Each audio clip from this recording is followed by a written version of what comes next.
Welcome back in our YouTube channel Moral English Guru. In this video we are going to learn brainstorming activity part 4th from the lesson Voyaging Towards Excellence written by Achyut Godbole. And friends, if you are new here and haven't subscribed this channel yet, please subscribe the channel to get notifications of all upcoming videos. Like the video, comment and must share this video to your friends. So let's begin brainstorming activity part 4th from the lesson Voyaging Towards Excellence written by Achyut Godbole. आणि विद्यार्थी मित्रांनो, या पाठाशी संबंधित ice breakers activity, या पाठाशी संबंधित summaries, brainstorming activity part 1st, 2nd आणि 3rd या सर्व व्हिडिओच्या लिंक्स तुम्हाला डिस्क्रिप्शन बॉक्समध्ये दिलेल्या आहेत, त्या आपण पाहू शकता. चला तर पाहूया ब्रेनस्टॉर्मिंग ॲक्टिव्हिटी पार्ट 4th. प्रश्न क्रमांक A4 मधलं 2nd. Read the given sentences. पुढील वाक्य वाचा. आपल्याला या वाक्यांमध्ये दिसेल डज, हॅवंट, इज, शाल, शूड, कॅन, कुड आणि या संदर्भाने आपल्याला हा प्रश्न विचारलेला आहे की डज, हॅवंट हे काय आहे. शाल, शूड, कॅन, कुड, मे, माईट, मस्ट. तर या शब्दांना ग्रामरच्या भाषेमध्ये काय म्हटलं जातं हे आपण या प्रश्नामध्ये पाहणार आहोत. बी, हॅव आणि डू यांना म्हटलं जातं प्रायमरी ऑक्झिलरीज किंवा प्रायमरी ऑक्झिलरी वर्ब्स किंवा helping verbs. When helping verbs are used to express the mode or action they are called modals or modal auxiliaries or modal auxiliary verbs. For example, shall, should, can, could, will, would, may, might, must, have to, used to, ought to, need to, need not, dare to, had to या सर्व शब्दांना म्हटलं जातं models किंवा model auxiliaries किंवा modal auxiliary verbs. ज्याप्रमाणे can, कुडमध्ये आपल्याला ability दिसते, शूडमध्ये ॲडवाईस किंवा ऑब्लिगेशन, शाल, विलमध्ये फ्युचर आणि डिटर्मिनेशन एखादा निर्धार, वूडमध्ये हॅबिच्युअल फास्ट म्हणजे एखादी क्रिया आपण भूतकाळामध्ये करत होतो किंवा वूडमध्ये रिक्वेस्ट, मे, माईटमध्ये परमिशन आणि पॉसिबिलिटी म्हणजे मे परमिशनसाठी, माईट पॉसिबिलिटीसाठी, मस्ट हा कंपल्शन किंवा हॅव टू सुद्धा कंपल्शनसाठी, यूज टू म्हणजे हॅबिच्युअल पास्ट म्हणजे भूतकाळामध्ये आपण कुठली तरी गोष्ट करत होतो, ऑट टू म्हणजे ऑब्लिगेशन म्हणजे एखादी गोष्ट आपल्याला करणे आवश्यक आहे असा आशय त्यामधून दिसून येतो, नीड टू म्हणजे आपली गरज नेसेसिटी आणि डेअर टू म्हणजे करेज. तर ह्या सर्व ज्या एक्सप्रेशन्स दाखवलेल्या आहे यालाच म्हटलेलं आहे मोड किंवा ॲक्शन. तर मोड आणि ॲक्शन दर्शवणारे शब्द यांना म्हटलं जातं मॉडल्स किंवा मॉडल ऑक्झिलरी वर्ब्स. सर्वप्रथम आपण पाहू की हे एक्सप्रेशन्स कसे वर्क करतात किंवा त्यांचा अर्थ कसा असतो. वाक्यामध्ये हे यूज केल्यानंतर त्या वाक्याला काय अर्थ प्राप्त होतो हे आपण आता एक उदाहरण पाहून समजून घेऊया. पहिलं, you can do it ability म्हणजे तुम्ही हे करू शकता.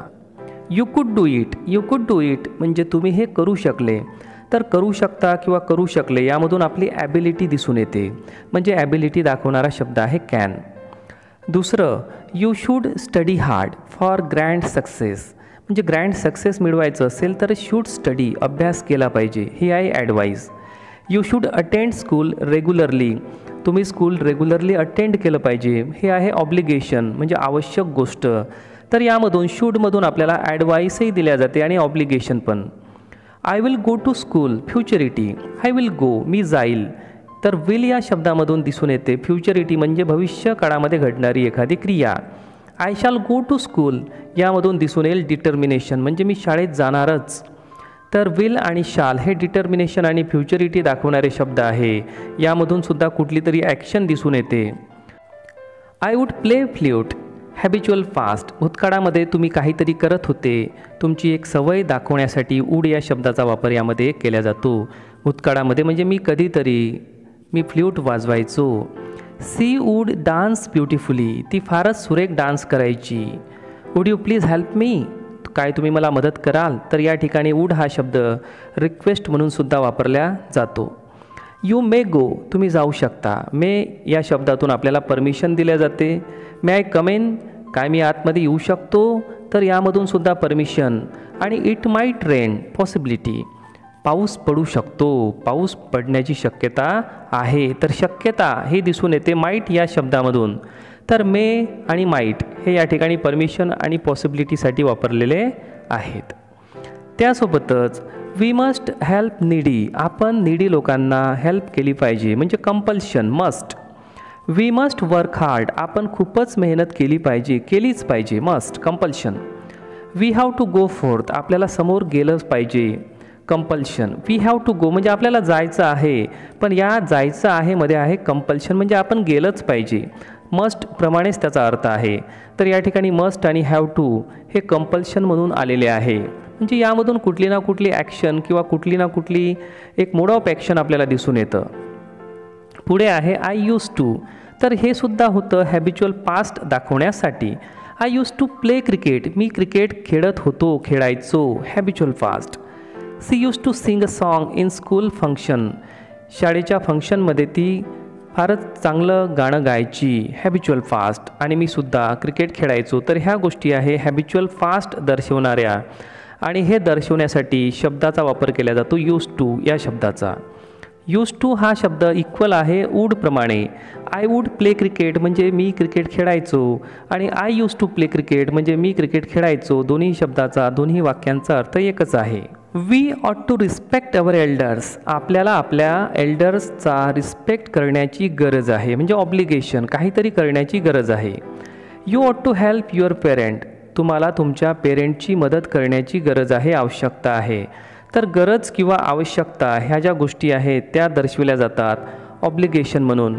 म्हणजे ऑट टू याचा अर्थ असा असतो की तुम्ही ते केलं पाहिजे. आता तुम्ही ते केलंच पाहिजे अशी काही तुमच्यावर जबरदस्ती नसते, परंतु तुम्ही ते केलं पाहिजे, करायला पाहिजे, करण्याची गरज आहे असं सांगण्यासाठी ऑट टूचा यूज केला जातो.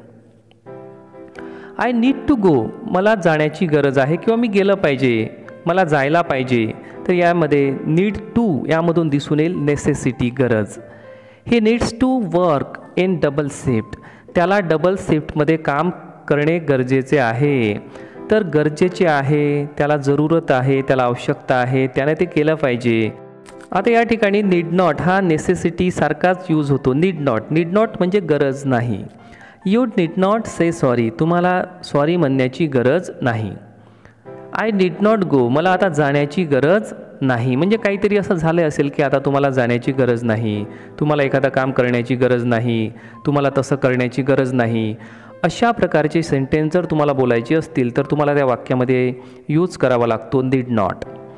ही डेअर्ड टू स्पीक ट्रूथ, या ठिकाणी डेअरमध्ये दिसून येतं करेज, की त्यानं करेज दाखवलं, डेअरिंग केलं सत्य बोलण्याचं. She dared to take part in classical dance competition, तिने क्लासिकल डान्स कॉम्पिटिशनमध्ये सहभागी होण्याचं डेअरिंग केलं, करेज दाखवलं, हिंमत दाखवली. तर डेअर्ड या शब्दातून दिसून येईल करेज. क्वेश्चन नंबर A4 सेकंडमधलं पहिलं, fill in the blanks with appropriate modals according to the situations given in the following sentences. खाली काही सेंटेन्सेस दिलेले आहे, ते सेंटेन्स वाचून त्यामध्ये काय सिच्युएशन आहे त्याचा अभ्यास करून आपल्याला ॲप्रोप्रिएट मॉडल्स किंवा ॲप्रोप्रिएट मॉडल्स ऑक्झिलरी वर्ब्स आपल्याला त्या ठिकाणी यूज करायचे आहे. Sentence, take an umbrella it might rain later, तुझ्यासोबत अम्ब्रेला घे, छत्री घे, पाऊस पडण्याची शक्यता आहे. दुसरं वाक्य आहे, people should walk on the grass, लोकांनी गवतावर चाललं पाहिजे, शूड चाललं पाहिजे, सजेशन. तिसरं, may I ask you a question, काय मी तुम्हाला एक प्रश्न विचारू शकतो. चौथं, the signal has turn red you must wait, signal लाल झालेला आहे, तुम्ही आता थांबलंच पाहिजे, यू मस्ट वेट. पाचवं, I was a sports person in my school days, I use to play badminton, मी माझ्या शालेय जीवनामध्ये एक खेळाडू होतो, स्पोर्ट्स पर्सन होतो आणि त्यावेळेला I use to play badminton म्हणजे मी बॅडमिंटन खेळायचो. सहावं, I am going to the library, I will find my friend there, मी आता लायब्ररीमध्ये जात आहे, मी माझ्या मित्राला तिथे शोधेल, आय विल फाइंड, मला माझे मित्र तिथं मिळतील. क्वेश्चन नंबर A4 मधलं second B, find from the text the sentences that show past habit. आता हा लेसन पूर्ण वाचून या लेसनमध्ये आपल्याला पास्ट हॅबिट दाखवणारे बरेचसे प्रसंग, बरेचसे सेंटेन्सेस या पाठामध्ये आलेली आहे. ते सर्व आपल्याला शोधून या ठिकाणी लिहायचे आहे की ज्या वाक्यांमधून आपल्याला पास्ट हॅबिट्स दिसतील, म्हणजे आम्ही असं करायचो, हे करायचो, अशा प्रकारचा आशय किंवा संदर्भ त्या वाक्यांमध्ये आपल्याला दिसेल. पहिलं, Poets like Vida Karandikar, Mangesh Padgaonkar and Vasant Bapat used to visit our home. म्हणजे विदा करंदीकर, मंगेश पाडगावकर आणि वसंत बापट यांच्यासारखे कवी आमच्या घरी व्हिजिट्स करायचे यायचे. Second, we use to talk about Keshavsut, Mardhekar, Shakespeare, Charles Dickens and Thomas Hardy. आम्ही Keshavsut, Mardhekar, Shakespeare, Charles Dickens आणि थॉमस हार्डी यांच्याबद्दल बोलायचो. तिसरं, I use to study the subjects or any subject for its inherent beauty when I was in 7th. ज्या वेळेला मी 7व्या वर्गामध्ये होतो, प्रत्येक विषयाचा अभ्यास मी त्या विषयामध्ये असलेलं जे नैसर्गिक सौंदर्य होतं त्या नैसर्गिक सौंदर्यामुळे मी त्या विषयाचा अभ्यास करायचो. चौथं, I use to get in solving them. I use to love problem solving and use to enjoy findings out the most elegant methods of solving them. Problem सॉल्विंगमध्ये मी स्वतःला एंगेज करून घ्यायचो आणि प्रॉब्लेम सॉल्विंगवर मी प्रेमसुद्धा करायचो. आणि हे करत असताना आम्हाला काही नवीन पद्धतींचा शोध लागायचा, काही नवीन फाइंड आउट व्हायचं. तर हे सर्व करत असताना आम्हाला त्यामध्ये आनंदसुद्धा मिळत होता आणि आम्ही आनंदित व्हायचो किंवा आम्ही एन्जॉय करायचो. पाचवं, at IIT most of the students and professors use to converse in English whereas my English was very poor. IITला असताना सर्व शिक्षक आणि सर्व स्टुडंट्स जनरली इंग्लिशमध्येच बोलायचे, परंतु माझं इंग्रजी मात्र फारच पुअर असायचं. सहावं, I use to stand in front of the mirror and practise speaking, realising my mistakes and correcting them myself all the time and improvising and improving day by day. इंग्रजी सुधारताना मी बऱ्याचदा आरशासमोर उभं राहायचो आणि माझं इंग्रजी सुधारण्याचा प्रयत्न करायचो. काही चुकाही व्हायच्या, त्या मी सुधारायचा प्रयत्न करत होतो. सातवं, I use to consider myself somewhat intelligent. मी स्वतःला थोडाफार हुशारसुद्धा समजायचो. आठवं, I had to visit the US every few months in those days. त्या दिवसांमध्ये काही महिन्यांमध्येच मला USला भेटी द्याव्या लागत होत्या. ही सुद्धा हॅबिच्युअल पास्ट आहे. नववं, I use to visit MIT during lunch time to meet my friends. Lunch टाईमच्या दरम्यान मी माझ्या मित्रांना भेटी देण्यासाठी MITला जायचो. 10, I use to visit both of this universities and could talk to a number of Nobel laureates. त्यावेळेला अमेरिकेमध्ये असताना मी 2 युनिव्हर्सिटीजला भेटी द्यायचो आणि माझे जे काही लॉरिएट्स मित्र होते, राजकवी होते, त्यांनासुद्धा मी भेटी द्यायचो. 11, we use to discuss about relativity and big bang. आम्ही रिलेटिव्हिटी म्हणजे परस्पर संबंध आणि बिग बँग म्हणजे या विश्वाच्या उत्पत्तीविषयी डिस्कस करायचो. प्रश्न क्रमांक A4 मधलं third, do as directed and rewrite the sentences. जी काही ॲक्शन तुम्हाला करायला सांगितलेली आहे त्या पद्धतीने ॲक्शन करा आणि वाक्य परत लिहा. A, I did not fully understand their discussions but I was immensely impressed. मला त्यांचं डिस्कशन्स फुली समजत नव्हतं, परंतु मी फारच प्रभावित होत होतो. Remove but. Although I was immensely impressed I did not fully understand their discussions. B, I had decided that I would do nothing of this sort. मी ठरवलं होतं की मी अशा प्रकारचं काहीच करणार नाही. या वाक्यामधून आपल्याला दॅट रिमूव्ह करायचं आहे. I had decided against doing anything of this sort. Against doing anything of this sort म्हणजेच I would do nothing of this sort. C, my fear had vanished and I started feeling at home in my hostel. हॉस्टेलमध्ये आता मला घरासारखं वाटायला लागलं आणि माझी सर्व भीती गेली होती. Use when. When my fear had vanished I started feeling at home in my hostel. D, it was only my self esteem which stopped me. तो माझा आत्मसन्मान होता ज्याने मला थांबवलं. या वाक्यामधून आपल्याला रिमूव्ह करायचं आहे which. Only my self esteem stopped me म्हणजे मला ज्याने थांबवलं तो कोण होता, तर ओनली माय सेल्फ इस्टीम, तो फक्त माझा आत्मसन्मान होता किंवा माझा आत्मस्वाभिमान होता. E, I plunge into all this branches of knowledge. It was a period of renaissance join with which. मी सर्व ब्रँचेसमध्ये, ज्या ब्रँचेस नॉलेजच्या ब्रँचेस होत्या त्या सर्व ब्रँचेसमध्ये मी उडी घेतली, मी स्वतः त्यामध्ये एंटर झालो. दुसरं वाक्य आहे, तो पिरियड ज्ञानाच्या पुनरुज्जीवनाचा होता. दोन्हीही वाक्यांना आता आपण व्हिचने जोडू. It was the period of renaissance during which I plunge into these branches of knowledge. आणि तो पिरियड होता रिनायसन्सचा. त्या दरम्यान मी स्वतःला त्या ब्रँचेसमध्ये, त्या नाण्याच्या ब्रँचेसमध्ये मी स्वतःला प्लंज केलं, मी स्वतः उडी घेतली. F, when I look back there are a number of lessons that I cherish. जेव्हा मी मागं वळून बघतो तेव्हा हृदयामध्ये जपून ठेवण्यासारखे बरेचसे असे लेसन्स आहे, चेरिश, ज्यांना मी चेरिश म्हणजे हृदयामध्ये जपून ठेवतो. या वाक्यामधून आपल्याला व्हेन रिमूव्ह करायचं आहे. On looking back there are a number of lessons that I cherish. मागे वळून बघताना असे बरेचसे प्रसंग आहेत जे मी चेरिश करतो, माझ्या हृदयामध्ये जपून ठेवतो. G, there are hundreds who tell me that they understood the theory of relativity. Remove who. असे शेकडो लोक आहेत जे मला सांगतात की त्यांना थेरी ऑफ रिलेटिव्हिटी समजलेली आहे. हू आता रिमूव्ह करायचा आहे. There are hundreds telling me that they understood the theory of relativity. शेकडो लोकांना थेरी ऑफ रिलेटिव्हिटी समजल्याचे लोक मला सांगत असतात. प्रश्न क्रमांक A5. Flier is a small piece of paper intended for wide distribution at a public place, handed out to individuals or send through mail or post. It is use for advertising and event, program, drive or product. एखाद्या इव्हेंटची, एखाद्या कार्यक्रमाची किंवा एखादा product आहे त्याची आपल्याला जाहिरात करायची आहे, तर ही जाहिरात करताना आपल्याला फ्लायर उपयोगी पडतात. फ्लायर म्हणजे काय, तर एक paper, small piece of paper, ज्याला आपण हँडबिलसुद्धा म्हणू शकतो. त्या हँडबिलवर काही माहिती असते, इन्फॉर्मेशन असते आणि ती आपण डिस्ट्रीब्यूट करतो, लोकांना सर्क्युलेट करतो.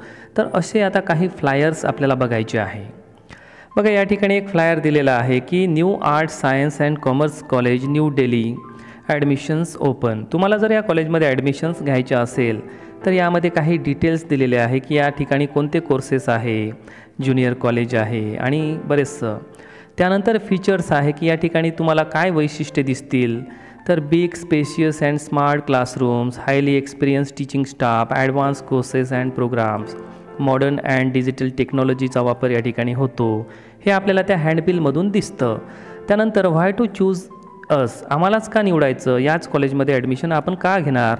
आवर student shine in all walks of life. म्हणजेच काय, तर आमचे विद्यार्थी हे फार मोठ्या क्षेत्रामध्ये चमकलेले आहे. आमचा टीचिंग स्टाफ हा फार पॅशनेट आहे, डेडिकेटेड आहे, ब्युटिफुल कॅम्पस आहे, खूप रिझल्ट्स आम्ही काढलेले आहे वगैरे. आपण ॲडव्हर्टाईज करून, ॲडव्हर्टाईजच्या माध्यमातून आपण लोकांपर्यंत आपला मेसेज पोहोचवू शकतो आणि हे आपण करत असतो with the help of flyers. Go through the sample of the flyer given above and prepare flyers on the following topics. Use the following points. आता आपल्याला काही पॉईंट्स दिलेले आहे, त्या पॉईंट्सचा आधार घेऊन आपल्याला असे फ्लायर्स बनवायचे आहे. पॉईंट्स आहे details, special features, why to choosers, need of drive, purpose of the mission, anything special, add your own points. तर या ठिकाणी दिलेल्या फीचर्सचा किंवा पॉईंटचा आधार घेऊन आता आपण फ्लायर्स बनवणार आहोत. फ्लायर्स बनवायचे आहे काही टॉपिक्सवर. पहिला टॉपिक आहे योगा क्लास किंवा समर हॉबी क्लास. दुसरा ट्री प्लांटेशन ड्राईव्ह. तिसरा आहे क्लिनलीनेस ड्राईव्ह म्हणजे स्वच्छतेविषयी. चौथा help us to end child labour, बाल मजुरी हे आपल्याला एंड करायचं आहे त्याच्यावर. आणि पाचवं let's get rid of the monsters, tobacco and alcohol, तंबाखू आणि अल्कोहोलच्या राक्षसापासून आपल्याला आपली सुटका करून घ्यायची आहे त्याविषयी.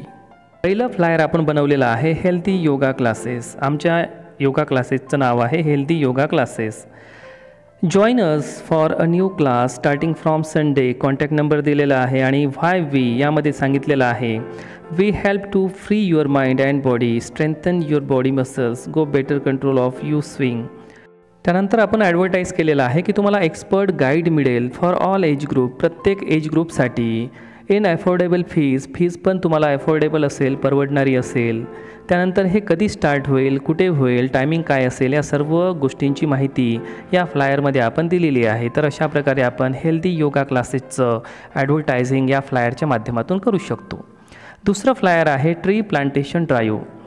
तर हा tree plantation drive nature club organise करत आहे. त्यांचा उद्देश आहे सेव्ह ट्री सेव्ह लाईफ. ते म्हणतात join us this earth day as we plant 1000 trees in every city wards. यांना प्रत्येक शहराच्या वॉर्डमध्ये, नगरामध्ये 1000 झाडांचं रोपण करायचं आहे. त्यासाठी नागरिकांची मदत यांना पाहिजे. टाईम आहे या ठिकाणी व्हेन्यू नगर परिषद ग्राउंड. डेट, कॉन्टॅक्ट नंबर सर्व या ठिकाणी कळवलेला आहे. तर हा आहे एक फ्लायर ट्री प्लांटेशन संदर्भात. नेक्स्ट फ्लायर आहे क्लीन युअर होम. तुम्हाला तुमचं घर स्वच्छ ठेवायचं असेल तर आमच्याकडे या. Your home can be better. तुमचं होम खूप चांगलं आम्ही करू. 10% ऑफसुद्धा तुम्हाला मिळेल. तर आमच्याकडे काय फॅसिलिटी आहे बघा. Professional services, clean your home, take care of your clothes, quality services, vacuuming, dusting all surfaces, sanitisation. तर अशा सर्व सुविधा आमच्याकडे मिळतील. त्यानंतर why we are the best. आम्हीच बेस्ट का आहोत? तर याचं कारण आहे we are the best caretaker among the millions of customers since 2015 to 2020. We provide customer care facility. You can contact us. त्यानंतर आपली वेबसाईट पण या ठिकाणी आपण दिलेली आहे. तर अशा प्रकारे क्लिनलीनेससाठी जे काही इक्विपमेंट्स आपल्याला विकायचे आहे, म्हणजे प्रॉडक्ट्स बेस हा कार्यक्रम आहे. तर त्यासाठी आपलं फ्लायर या ठिकाणी रेडी आहे. पुढचं फ्लायर आहे से नो टू चाइल्ड लेबर. आपल्याला चाइल्ड लेबर म्हणजे बालमजुरी संपवायची आहे. त्यासाठी आपण world day against child labour आणि जागतिक दिवस जो आहे बालमजुरीच्या विरोधामधला, त्या दिवशी आपण एक कार्यक्रम संपन्न करत आहोत आणि आपण लोकांमध्ये जागृती निर्माण करत आहोत. से यस टू स्कूल. शाळेला यस म्हणा आणि चाइल्ड लेबरला नो म्हणा. अशा प्रकारचं आपलं स्लोगन आपण या फ्लायरवर लिहिलेलं आहे. Protect the right of children by campaigning for the end of the child labour. Let us raise voice in a peaceful assembly on world day against child labour. 12 जूनला एक कार्यक्रम होणार आहे. 12 जून हा child labour against world day आहे. तो म्हणजे world day against child labour. त्याच दिवशी कुठला तरी प्रोग्राम एक ऑर्गनायझेशन आहे ते कंडक्ट करणार आहे. त्या संदर्भात हे फ्लायर आपण या ठिकाणी बनवलेलं आहे. पुढचं फ्लायर आहे क्विट टोबॅको अँड अल्कोहोल. तुम्हाला आता अल्कोहोल आणि टोबॅकोपासून मुक्ती पाहिजे असेल तर आमच्याकडे या. Sure quit centre. आमच्या सेंटरचं नाव आहे शुअर क्विट सेंटर. या ठिकाणी तुम्हाला नक्कीच क्विट केल्या जाईल. It is dangerous for. या फ्लायरमध्ये आपण काही सूचना दिल्या आहेत की टोबॅको आणि अल्कोहोल हे डेंजरस आहे. कशासाठी? ब्रेन, लंग्स, हार्ट आणि आपल्या बिहेवियरसाठी. त्यानंतर it causes slower processing, less emotional control, worse problem solving, poor memory, lower verbal comprehension. तर टोबॅको आणि अल्कोहोलमुळे आपले काय नुकसान होतात हे या ठिकाणी आपण स्पष्ट केलेले आहे. आणि हाऊ टू क्विट एक मार्ग सांगितलेला आहे. Make a quit plan, stay busy, avoid smoking or alcohol, stay positive. तर या संदर्भात काही समस्या असेल तर आम्हाला अवश्य भेटा. शुअर क्विट सेंटरचा या ठिकाणी कॉन्टॅक्ट नंबर पण दिलेला आहे. आता पाहूया प्रश्न 6. Achyut Godbole has written many best seller that are famous far and wide. Read at least 2 books of your choice. Make summary of those books and submit.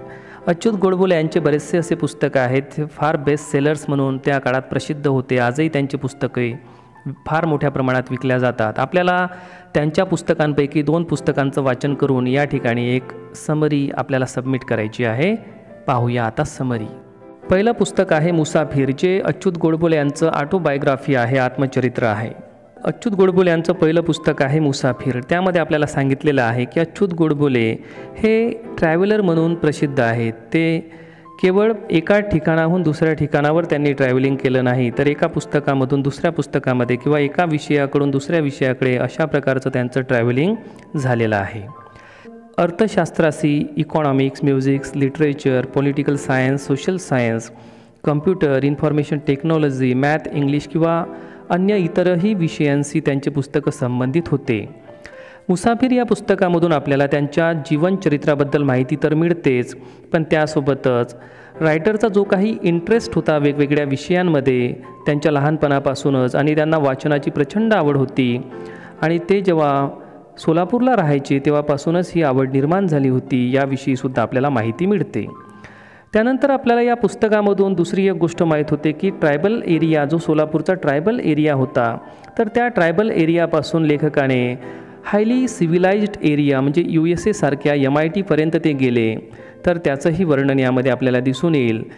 या पुस्तकामध्ये आपल्याला प्रचंड बेरोजगारी, गरिबी, वांशिक आणि जातीय भेदाभेद दिसून येतील. तर त्याचसोबत अमेरिका आणि चायनामधलं संपन्न वातावरण, MIT हे सुद्धा दिसून येईल. IBM, MIT, पाटणी कम्प्युटर्स यांचासुद्धा उल्लेख यांच्या आत्मचरित्रामध्ये आलेला आहे. आणि त्यासोबतच लेखक सर्वोदया मुवमेंट्समध्ये कसे इन्व्हॉल्व झाले होते, त्यानंतर ते MIT मुंबईला कसे आले, आणि त्यानंतर त्यांची जी सेकंड इनिंग होती ॲज अ रायटर ती त्यांनी कशी सुरू केली, त्यांच्या पुस्तकांच्या माध्यमातून हजारो लोकांचे जीवनमान कसे सुधारले, कसं लोकांना विविध क्षेत्रांची माहिती झाली, याचीही माहिती आपल्याला या पुस्तकाच्या माध्यमातून होते. आणि सर्वात शेवटी लेखक म्हणतात की हे माझं आत्मचरित्र मुसाफिर हे त्या लोकांसाठी फार चांगलं आहे जे आपल्या जवळच्या लोकांवर प्रेम करतात, आपल्या देशावर प्रेम करतात, आपल्या सोसायटीवर प्रेम करतात. कारण हे पुस्तक त्या लोकांसाठी एक इन्स्पिरेशन देणारं पुस्तक आहे. एक नवी प्रेरणा या पुस्तकाच्या माध्यमातून आपल्या रीडरला मिळणार आहे. म्हणून हे पुस्तक एकदा तरी आपल्या जीवनामध्ये वाचलं पाहिजे. अच्युत गोडबोले यांचं दुसरं पुस्तक आहे अर्थात. पाहूया या पुस्तकाबद्दल माहिती. अर्थात हे अच्युत गोडबोले यांचं अतिशय विक्री झालेलं पुस्तक आहे, ज्यामध्ये इकॉनॉमिक्स किंवा इकॉनॉमिक थेरीजबद्दलची माहिती आहे. त्यासोबतच काही डिप्लोमसीज ज्या इकॉनॉमिक्सशी संबंधित आहे. इकॉनॉमिक्स या विषयाची हिस्ट्रीसुद्धा या पुस्तकामध्ये सांगितली आहे. त्यासोबतच अर्थशास्त्राची उत्पत्ती कशी झाली, म्हणजे इटिमॉलॉजी ऑफ इकॉनॉमिक्स काय आहे, या सर्व बाबींची माहिती आपल्याला या पुस्तकाच्या माध्यमातून होते. आणि या पुस्तकाची जी लेखकाची लेखनाची शैली आहे ती फारच मेलोडियस आहे. ॲक्च्युली अर्थशास्त्र हा अतिशय रुक्ष विषय आहे, कठीण आहे, समजायला कठीण आहे. परंतु लेखकाने तो अशा मेलोडियस पद्धतीने लिहिला की तो वाचकांना वाचायला समजून घ्यायला फारच सोपा जातो. अर्थशास्त्र समजून घ्यायचं असेल तर इंग्रजीमध्ये भरपूर पुस्तके आहेत, परंतु मराठी वाचकांसाठी मराठी भाषेमध्ये लिहिलेलं हे पुस्तक असून यापूर्वीसुद्धा असे पुस्तकं बऱ्याच लोकांनी लिहिण्याचा प्रयत्न केला, परंतु अच्युत गोडबोले यांची जी लेखनशैली आहे, लिखाणाची भाषा आहे आणि एखादा विषय समजून सांगण्याची जी त्यांची प्रवृत्ती आहे ती फारच बेटर आहे. आणि म्हणून हा विषय कठीण असूनसुद्धा लोकांसाठी सोपा झाला आणि एक व्हॅल्युएबल इन्फॉर्मेशन या लोकांपर्यंत या पुस्तकाच्या माध्यमातून पोहोचली. हे पुस्तक वाचल्यानंतर आपल्यापैकी बऱ्याच जणांना अर्थशास्त्रामध्ये अपलिफ्ट होण्यासाठी मदत मिळू शकते. कारण हे पुस्तक एक मल्टी आर्टिक्युलेट किंवा मल्टी ॲक्सियल कॉम्प्रिहेन्शन असणारे वर्साटाईल लेखक अच्युत गोडबोले यांनी लिहिलेलं आहे. आता अच्युत गोडबोले हे केवळ एका पुस्तकाशी किंवा एका विषयाशी संबंधित नाही. त्यांनी वेगवेगळ्या पुस्तकांचं वेगवेगळ्या विषयांचं अध्ययन केलेलं आहे आणि ते MITमध्ये IITमध्ये फार मोठ्या पोझिशनवर फार वर्ष त्यांनी काम केलं. इकॉनॉमिक्स काय असतं, एखादी कंपनी कशी रन केली पाहिजे या संदर्भात त्यांना भरपूर नॉलेज आहे. आणि या सर्व गोष्टींचा फायदा वाचकांना नक्कीच झाल्याचा आपल्याला या पुस्तकाच्या माध्यमातून दिसून येईल. हे पुस्तक वाचताना एका वेगळ्याच आनंदाची अनुभूती आपल्याला झाल्याशिवाय राहत नाही आणि एक उत्साहसुद्धा आपल्यामध्ये संचारतो. अर्थशास्त्राशी संबंधित बऱ्याचशा विषयांमध्ये आपणसुद्धा यश प्राप्त करू शकतो अशी एक आशा आपल्यामध्ये निर्माण व्हायला या पुस्तकाने नक्कीच मदत होते. आणि म्हणून हे पुस्तक सर्वच विद्यार्थ्यांसाठी, शिक्षकांसाठी, जर्नलिस्ट, पत्रकारांसाठी, काही बिझनेसमॅन्ससाठी आणि सर्वच वाचकांसाठी आवश्यक आहे. तर विद्यार्थी मित्रांनो, ही होती brainstorming activity part 4 from the lesson voyaging towards excellence. आणि विद्यार्थी मित्रांनो, जर आपण या चॅनलवर नवीन असाल आणि अजूनही आपण या चॅनलला सबस्क्राईब केलं नसेल तर अवश्य करा. जर आपल्याला हा व्हिडिओ आवडला असेल तर या व्हिडिओला नक्की लाईक करा, हा व्हिडिओ आपल्या मित्रांना शेअर करा आणि कमेंट करायला विसरू नका. Thanks a lot for watching Moral English Guru and thanks a lot for being with me. Thank you very much.